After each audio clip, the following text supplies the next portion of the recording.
albino barley update. It's now green because I can't find a white piece. So it obviously, whatever was making it go white has recovered. It was one of these leaves here. Carrots are just starting to rot away.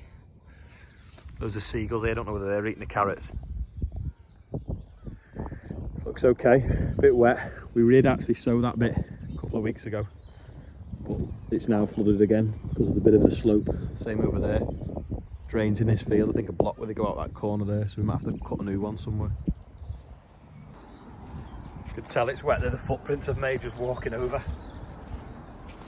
It's definitely know you've had 50 mil of rain in a week. So we've obviously got this fly tipper from the other week, and now we've got a washing machine, a gazebo and a children's slide added to it. Just what we wanted. What is wrong with people? This was the first field of oilseed rape to come into flower. The tram lines are a bit poor. It's still flowering, which is good. We've got pods forming now. If you look, you can see the little bumps inside. That will be the seeds that will come. Want it to flower as long as possible, because the longer it flowers, the more pods it's got, and the more yield there'll be. It's got to spray it soon as we can travel again, because when the petals fall off, they lodge lower down on the plant and can cause different funguses and different diseases in it. There's a big bee there, you can see it. Big bee, like a sparrow. So yeah, so when the ground conditions allow, obviously you can see it's wet now, puddles and stuff. We'll get on and we'll spray that. In a field of wheat now after potatoes, it's got some like tufts of grass in it, which are really annoying. We could do with wiping them out. And I think I've come up with a good idea, kind of like a weed wiper system. So I'll see, might have a go at that this afternoon. This is a prototype. Got some glyphosate, ratchet strap, gloves, 2 poles, some bungee cords. So what we can do. It's another field with tufts of ryegrass on it, so we're going to have a go now and see if we can wipe them out. Bucket, bit of glyphosate. So we put a bit of glyphosate in the strap now, wet the strap, see what it does.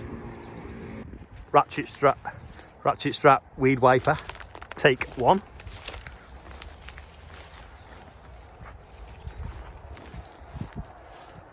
Right, let me turn the phone off. So we went around the field with the ratchet strap. We went all the way around a 3-acre field. I don't know how good it's going to work. We're going to have to see. So we'll leave it a few days and see. The only problem was the corn was quite short, so we were kind of bent over, so it hurt me back. Just like stooping as we were walking. But we'll see. We could probably improve on that, or I've come up with another design where it'd be like a bow, like a bow and arrow design. So keep the tension on the string or the strap or whatever we're going to use, rope. Anyway, we'll see what comes. Water leak update. Still leaking on this side of the road.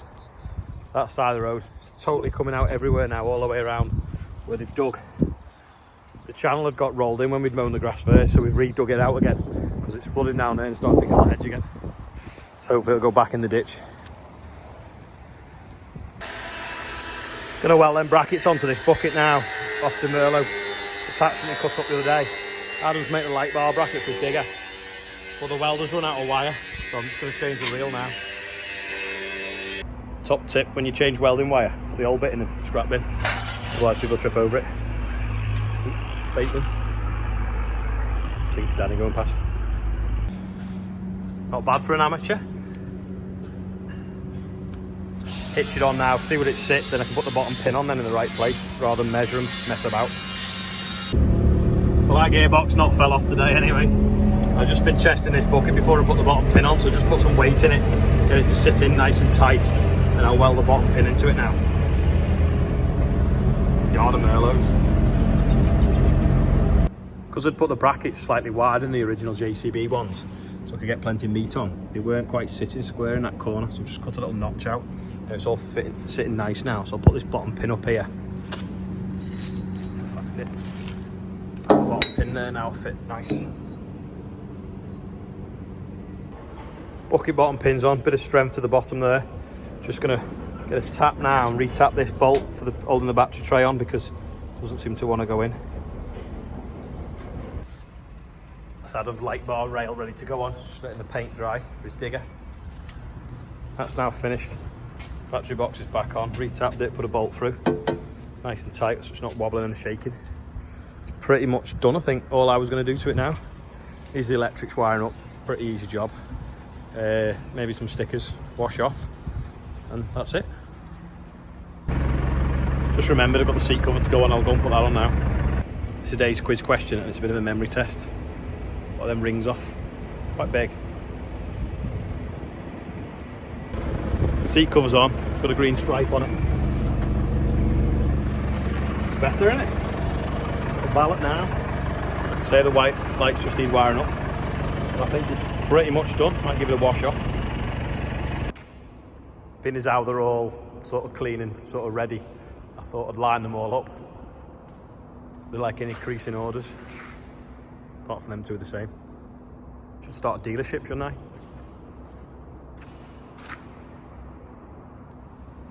Someone was asking how the different steering modes work on the Merlots, so I'm going to move them three back out the way and then I'll show you on that little one because it's the easiest. I'll set a tripod up and I'll show you all the different steering modes. So I'll go and put them back round the yard where they belong. Just quickly show you what they look like from behind. Right, most telehandlers have 3 different steering modes, so I'm going to show you the difference now. So the first mode is 4-wheel steer. If you look there, so all 4 wheels turn. The back axle and the front axle turn in opposite directions. That allows it to turn in a tight turning circle. Watch this.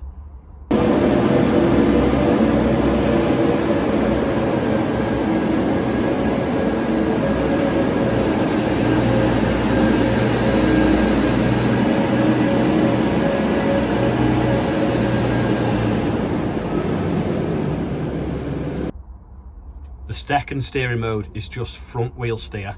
So if you look in this one, you'll see that the steering circle radius is a lot bigger than it would be in 4-wheel steer. So that's that position.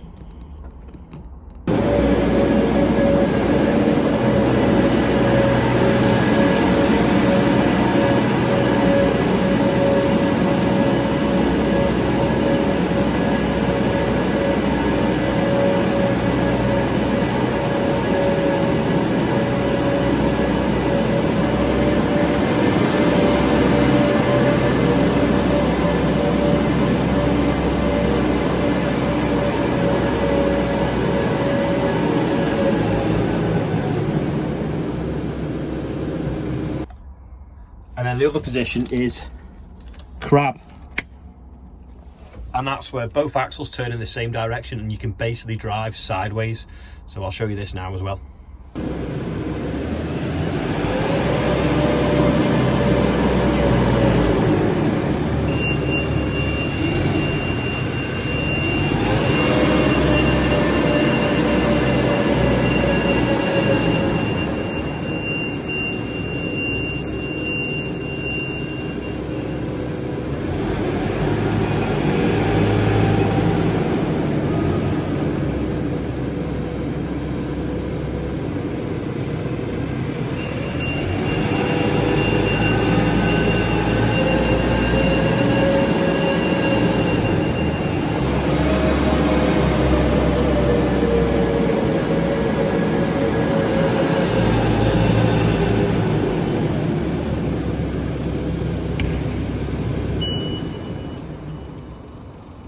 Four-wheel steer is good for when you get stuck against walls.